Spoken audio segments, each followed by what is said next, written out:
Hey guys, आज हम explain करने वाले हैं एक ऐसे मूवी को जिसे देखने के बाद मेरे तो होश उड़ गए थे। और अगर मैं ऑनेस्टली बताऊं तो ये मेरी 2021 की सबसे फेवरेट मूवी में से एक थी। So guys, without wasting your time, bring your snacks and let's begin the explanation.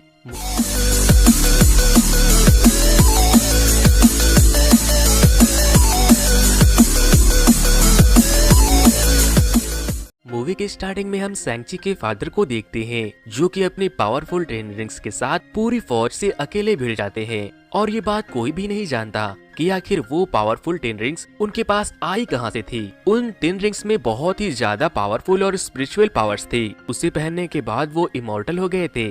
उन टेन रिंग्स का इस्तेमाल करके सैंची के फादर ने बहुत सी लड़ाइयां जीती, जिसके साथ साथ उन्होंने अपनी एक ऑर्गेनाइजेशन भी बनाई जिसका नाम उन्होंने टेन रिंग्स रखा। उन्होंने बहुत सारे किंगडम्स और गवर्नमेंट को गिरा दिया, जिसकी वजह से ये ऑर्गेनाइजेशन पूरी दुनिया में फेमस हो गए। ताकत का लालच और उन टेन रिंग्स की बदौलत वो बहुत ही बुरे इंसान बन गए। और फिर पूरी दुनिया को कंट्रोल करने के बाद सैंची के फादर को एक ऐसे गांव के बारे में पता चला जहां बहुत से मिस्टिकल क्रिएचर और जिम्स पाए जाते थे। सैंची के फादर अपने पावर्स को और बढ़ाने के लिए उस विलेज में जाने का फैसला कर लेते हैं, लेकिन रास्ते में एक मैजिकल फॉरेस्ट उनका रास्ता रोकने लगता है, जिस वजह से उनकी गाड़ी एक खाई में गिर जाती है। लेकिन लकीली सैंची के फादर बचकर गाड़ी से बाहर निकल जाते हैं और फिर वो अकेले ही उस जंगल की तरफ चले जाते हैं। फिर उसे एक लड़की दिखाई देती है जो सैंची के फादर का रास्ता रोकती है और उसे वापस चले जाने को कहती है, जिस वजह से उन दोनों के बीच एक जबरदस्त फाइट होती है। और वो लड़की उस दूसरी दुनिया की गार्डियन भी थी जहां जाना इम्पॉसिबल था। वो गार्डियन सैंची के पिता को बहुत बुरी तरह से हरा देती है, लेकिन इस फाइट के बीच वो दोनों एक दूसरे को पसंद करने लगते हैं, इसीलिए वो दोनों बहुत जल्द ही शादी कर लेते हैं। लेकिन सैंची के मॉम के गांव वाले उन्हें उन दोनों को वहां आने से रोक देते हैं, क्योंकि उसके पिता एक बहुत ही बुरे इंसान थे, जिस वजह से सैंची के पिता का उस मिस्टिकल विलेज को देखने का सपना अधूरा रह जाता है। लेकिन सैंची की माँ से शादी करने के बाद उसके पिता ने अपने सारे बुरे धंधे को बंद कर दिया था और अपने उस 10 पावरफुल रिंग्स को भी उतार दिया था, और अब वो एक आम इंसान की तरह जिंदगी जी रहे थे। और फिर सैंची पैदा होता है और इसकी एक बहन भी होती है जिसका नाम सियालिंग था। सैंग की मॉम बहुत ही साफ दिल और एक अच्छी इंसान थी और वो अपने बच्चों को अपने जैसा बनाना चाहती थी। और फिर एक दिन सैंची और उसकी बहन सियालिंग को उसकी मॉम एक लॉकेट देती है जो कि उनके गांव के जिम से बना था। फिर एक दिन जब सैंची के पिता सब्जी लेने बाहर गए थे, तब सैंची के कुछ दुश्मन उसके घर आ जाते हैं और वो सैंची के मॉम पर हमला कर देते हैं। लेकिन सैंची की मॉम कुछ नहीं कर पाती क्योंकि उन्होंने अपने शक्तियों को त्याग दिया था। और फिर सैंची के डैड के वो दुश्मन सैंची के मॉम का कत्ल कर देते हैं। फिर जब उसके डैड घर आते हैं तो देखते हैं कि उसकी वाइफ अब मर चुकी है और वो गुस्से में पागल हो जाता है और एक बार फिर से अपने उस 10 पावरफुल रिंग्स को पहन लेता है और सैंची के साथ उन लोगों के अड्डे पर जाता है जिन लोगों ने सैंची के मॉम का कत्ल किया था। अब सैंची के डैड अपने पुराने अवतार में आ जाते हैं और उन लोगों को जान से मार देते हैं, लेकिन उनका बॉस उनके हाथ नहीं आता। और तब सैंची के पिता उसे कहते हैं खून के बदले खून चाहिए, जिसके बाद से सैंची के डैड उसे बहुत ही जबरदस्त ट्रेनिंग देते हैं ताकि वो एक बहुत ही पावरफुल वॉरियर बन सके। उसकी बहन सियालिंग अपने भाइयों और बाकी के सोल्जर्स को ट्रेनिंग करते हुए देखती है और उन्हें देखकर सीखती भी है, क्योंकि उसके डैड ने उसे ट्रेनिंग लेने से मना कर दिया था क्योंकि वो उसे उसकी वाइफ की याद दिलाती थी और वो एक लड़की भी थी। सैंची बड़ा हो रहा था और फिर एक दिन उसके डैड को उसके वाइफ के कातिल का पता चल जाता है। वो सैंची से कहते हैं कि बेटा, ये तुम्हारा पहला मिशन है और वो दुश्मन कोई और नहीं बल्कि तुम्हारे माँ का कातिल है। जाओ और उसे खत्म कर दो। फिर हमें 10 साल के बाद का सीन दिखाया जाता है जहां हम 2 दोस्तों को देखते हैं जो एक होटल में कार पार्किंग का काम करते हैं, जिनमें एक का नाम सॉन और दूसरे का नाम केटी था। केटी अक्सर कस्टमर के कार को पार्किंग के बहाने ड्राइव करने के लिए लेकर निकल जाती थी, लेकिन सॉन को बहुत डर लगता था कि कहीं ये कार का एक्सीडेंट न करवा दे, क्योंकि केटी एक सुपर फास्ट ड्राइवर थी। फिर जब शाम को सॉन अपने घर जाता है तो उसे एक पोस्ट कार्ड मिलता है जिस पर एक एड्रेस और पीछे एक ड्रैगन बना होता है। और जब सुबह होते ही केटी और सॉन अपने काम पर निकल जाते हैं, तभी कुछ लोग बस में सॉन से उसकी लॉकेट को छीनने की कोशिश करते हैं। पहले तो सॉन उसे समझाता है, लेकिन जब वो लोग नहीं मानते तो यहाँ पर एक बहुत ही जबरदस्त और स्टैंडिंग फैट सीन हमें देखने को मिलती है। सॉन सबको पीट रहा होता है और उस बस में मौजूद एक ब्लॉगर उसके फाइट को लाइव रिकॉर्ड कर रहा होता है। दोस्तों वैसे अगर अब तक आप लोगों ने मेरे YouTube चैनल को सब्सक्राइब नहीं किया है तो इस वीडियो को लाइक करके मेरे चैनल को अभी तुरंत सब्सक्राइब कर ले, क्योंकि वीडियो को लाइक और चैनल को सब्सक्राइब करने में उतना वक्त नहीं लगता जितना वक्त मुझे आप लोगों के लिए इस तरह की वीडियो बनाने में लग जाती है। फाइट के दौरान उस बस का ड्राइवर भी इंजर्ड होकर बेहोश हो जाता है, जिस वजह से केटी ड्राइव करने लगती है। केटी को कुछ समझ नहीं आ रहा था कि आखिर सॉन इतनी जबरदस्त फाइटिंग कैसे कर सकता है और आखिर वो लोग है कौन जिन्होंने सॉन पर हमला कर दिया है। ये सब देखकर केटी के तो होश उड़े हुए थे। और फिर वहाँ पर हम देखते हैं एक ऐसे खूंखार इंसान को जिसका एक हाथ आधा कटा हुआ है और उसमें एक ब्लेड से ओपन होने वाले मैकेनिज्म भी लगे हैं, जिससे वो सॉन पर हमला कर देता है। लेकिन सॉन अपने पावर्स और केटी की ड्राइविंग स्किल से उस पूरे बस के पिछले वाले डब्बे को अलग करके उसका एक्सीडेंट करवा देता है और फिर वो लोग वहाँ से बचकर चले जाते हैं।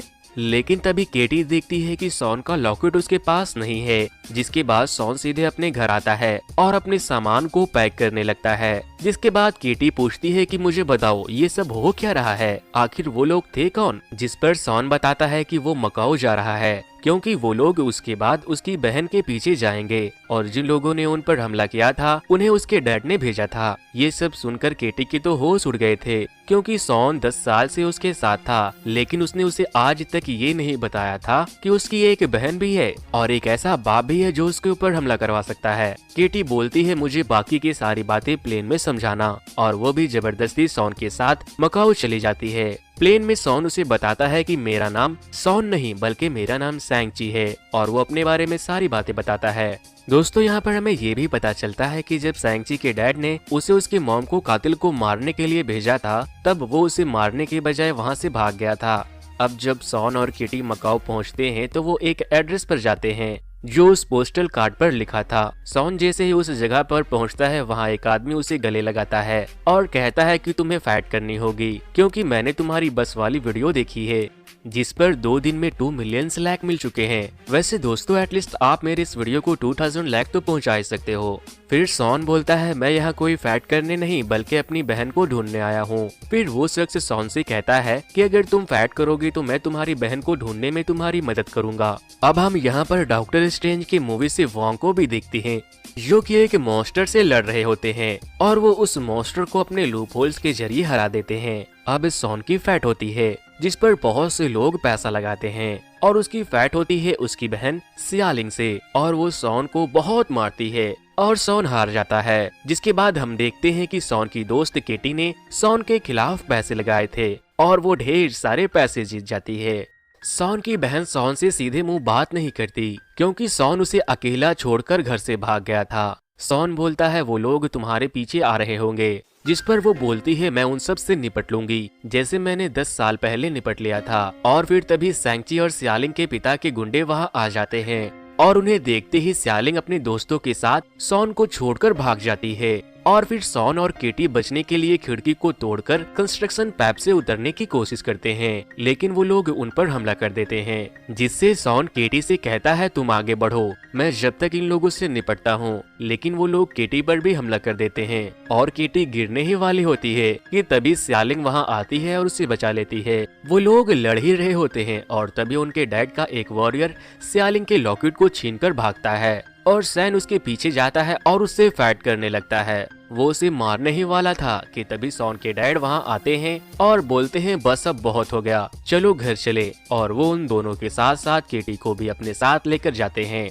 घर जाने के बाद 10 रिंग्स मास्टर बहुत खुश होते हैं और वो केटी को बताते हैं कि आज तक मेरा असली नाम कोई नहीं जानता, और वो अपनी और सॉन की माँ की लव स्टोरी भी उसे सुनाते हैं। जिसके बाद सॉन कहता है कि आखिर अपने हम लोगों को यहाँ क्यों बुलाया है। फिर उसके डैड उन लोगों को एक रूम में लेकर जाते हैं और एक ड्रैगन के स्टैचू के आंख में उन दोनों के नेकलेस को डाल देते हैं, जिससे कि जमीन पर एक नक्शा बन जाता है। सॉन के डैड बताते हैं कि तुम्हारी माँ जिंदा है और मेरे विजन में बार बार आ रही है और वो मुझसे कह रही है कि प्लीज मुझे यहाँ से आजाद कर लो, क्योंकि उसे उसके गांव वालों ने उनके गांव में कैद कर रखा है और ये वही नक्शा है जिससे कि तुम्हारे माँ के गांव तक पहुंचा जा सकता है। और अब हम लोग इस नक्शे के जरिए वहां जाएंगे और उन लोगों पर हमला करके तुम्हारी माँ को छुड़ा लेंगे और फिर हमारा परिवार फिर से एक हो जाएगा। जिस पर शॉन कहता है कि डैड, आपके दिमाग का स्क्रू ढीला हो गया है, आप उन लोगों को नुकसान नहीं पहुंचा सकते, माँ मर चुकी है। जिसके बाद वो शॉन पर हमला कर देते हैं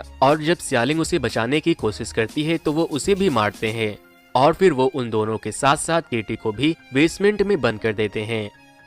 वो लोग नीचे बेसमेंट में एक आदमी से मिलते हैं जो एक एक्टर था और उनके डैड के आदमियों को इंटरटेन करने का काम करता था। शॉन और उसके दोस्त केटी उससे बातें कर रहे थे और तभी वहाँ पर एक क्यूट सा दिखने वाला एक जानवर आता है। उसे देखकर केटी और शॉन डर जाते हैं और जब वो उस जोकर से पूछते हैं कि ये कौन है, तब वो बताता है कि ये मॉरिस है और ये कह रहा है कि ये तुम्हें जानता है, ये तुम्हारी मॉम के साथ यहाँ आया था। फिर जब शॉन पूछता है कि तुम इसकी बातों को कैसे समझ सकते हो, तब वो जोकर कहता है कि सालों से इसके साथ अकेले रहते रहते मैं इसकी भाषा को बोलना और समझना सीख चुका हूँ।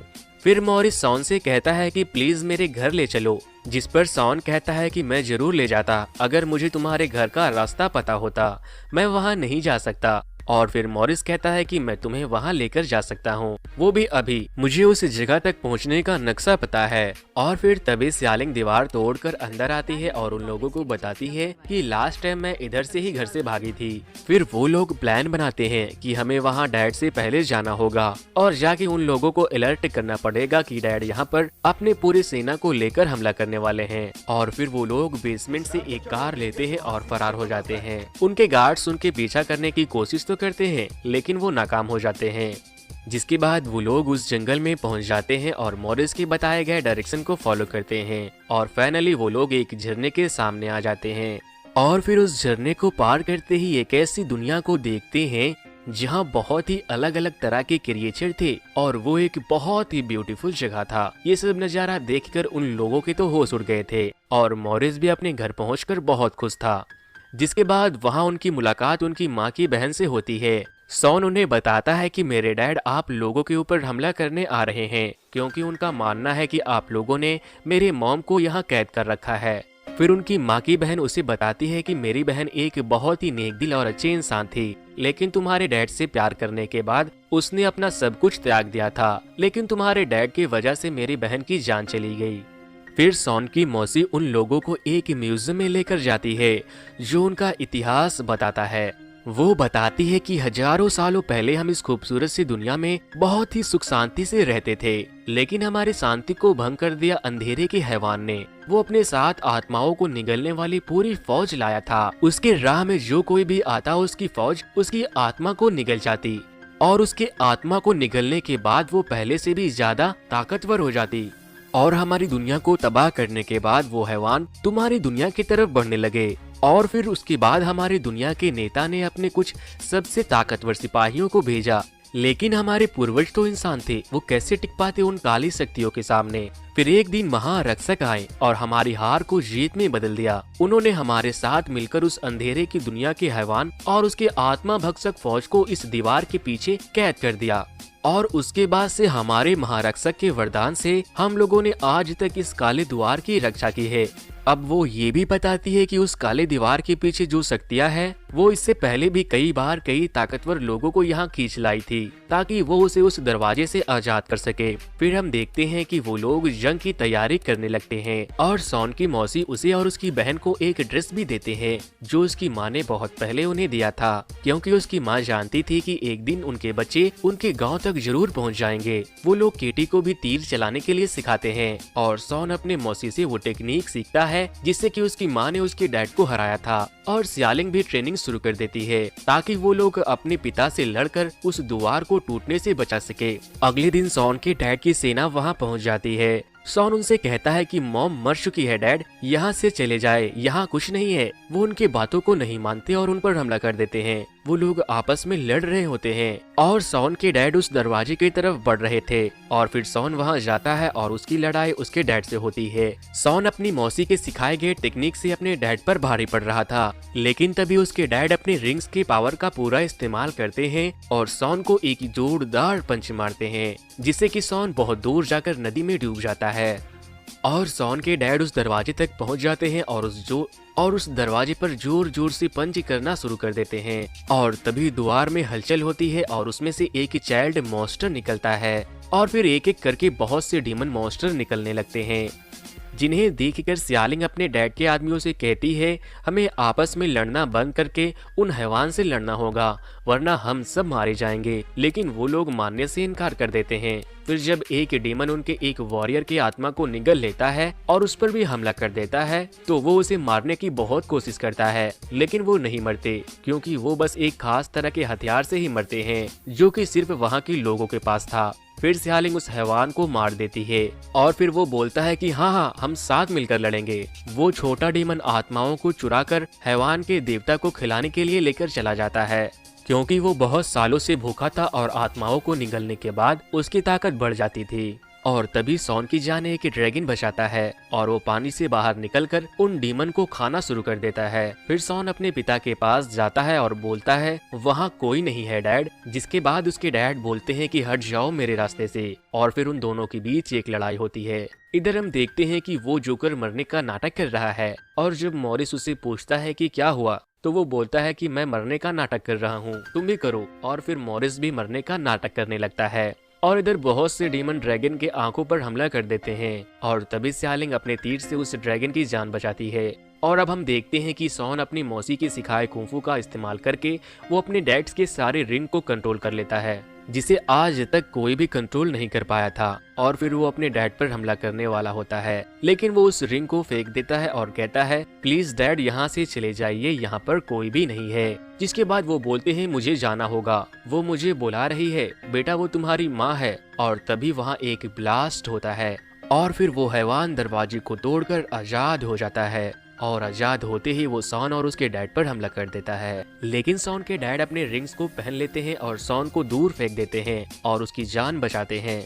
और जब वो हैवान सॉन के डैड के आत्मा को निगल रहा होता है तो उसके डैड अपने रिंग्स को सॉन के हाथों में डाल देते हैं और फिर सॉन के ऊपर वो ड्रैगन हमला करने ही वाला होता है कि तभी सियालिंग वहाँ उस ड्रैगन के साथ उस मॉन्स्टर पर अटैक कर देती है और वो वहाँ से भाग जाता है और सॉन उस दरवाजे को बंद कर देता है, जिससे कि और भी बाकी के मॉन्स्टर बाहर ना निकल सके। फिर वो दोनों ड्रैगन के ऊपर चढ़कर उसका मुकाबला करते हैं।